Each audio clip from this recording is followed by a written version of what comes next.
तो जैसे भैया ने बोला, प्यार सबको होता है अपनी ज़िंदगी में और दिल भी सबका टूटता है। बट कभी कभी होता है ना कि किसी को हम पे क्रश होता है, हमें किसी पे क्रश होता है, तो क्रश से जब बात आगे बढ़ती है तो कभी कभी कोई इंसान फ्रेंड जोन हो जाता है। तो उस पर मैंने कुछ लिखा था कि, एक सेकेंड, कि मैं मिलने जो बुलाता हूँ उसे, तो खुद को मसरूफ़ तो कभी मजबूर बताती है।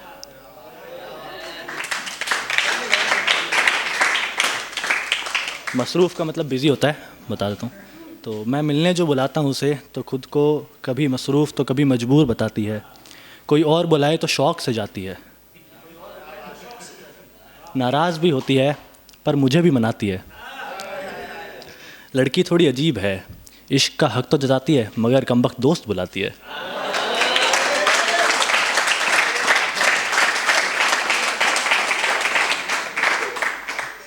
तो उसके बाद जब रिलेशनशिप में आते हैं दोनों, फिर जब हम कंपैरिजन में आते हैं कि मैं ये ऐसा हूँ और तू ऐसी है, हम दोनों के बीच ये कंपैटिबिलिटी सेम मैच होती है, तो उस पर मैंने लिखा था कि उसमें सादगी है कमल सी, मैं नीम सा खारा हूँ। उसमें सादगी है कमल सी, मैं नीम सा खारा हूँ। वो सर्दियों की रातों सी ठंडी और शांत, मैं गर्मियों का चढ़ता हुआ पारा हूँ।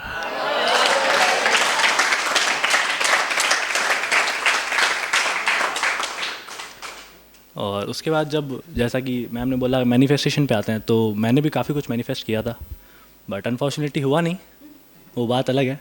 बट जब मैनिफेस्ट पे आते हैं, जब हम विशेज़ मांगते हैं, एक साथ मंदिर वगैरह जाते हैं, तो उस टाइम पे मैंने कुछ लिखा था, ये थोड़ा लंबा है तो प्लीज़ कोऑपरेट करना, कि मैं रोज़ चाहता था तुझे देखना, तेरे साथ रात की रोटियां सेकना। मैं रोज़ चाहता था तुझे देखना, तेरे साथ रात की रोटियां सेकना। रोज़ चाहता था तुझसे मिलना और तुझसे सीखकर तेरी ही साड़ियाँ सिलना। और जब मैं काम से लौट कर आता तेरे लिए प्यार भरे कुछ गुलाब लाता। तू चौखट पर देख मुझे खुश हो जाती, प्यार जताती हुई मुझे सीने से लगाती। फिर कुछ देर बातों बातों में गुलाब सहलाती, और मैं इश्क में नाबीना पता नहीं क्या क्या लिख रहा हूँ। नाबीना मतलब अंधा, तो मैं इश्क में नाबीना पता नहीं क्या क्या लिख रहा हूँ, मगर चाहता तो था कि काश कि मेरी कहानी सच हो जाती।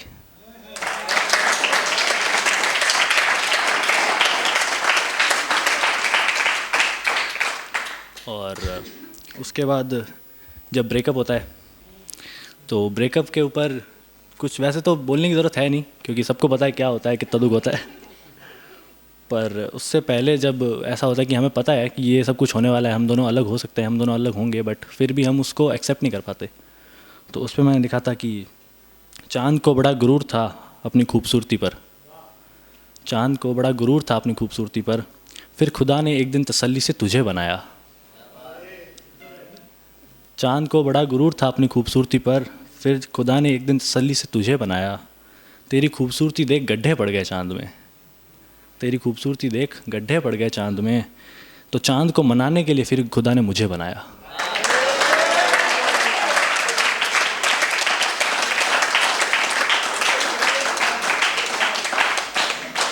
Thank you so much. अरे नहीं। तो उसके बाद जब ब्रेकअप होता है और हम अपने कहते हैं ना कि बस मूव ऑन वाले फेज़ में होते हैं, तब मैंने लिखा था कि तेरी जुदाई के बाद मैं सबसे दूर होने लग गया। जुदाई के बाद मैं सबसे दूर होने लग गया, मेरा सपना कांच की तरह चूर होने लग गया। और ज़्यादा दुख तो नहीं हुआ मुझे, बस तेरे जाने के बाद मैं तकिए से लिपट कर रोने लग गया। Thank you so much.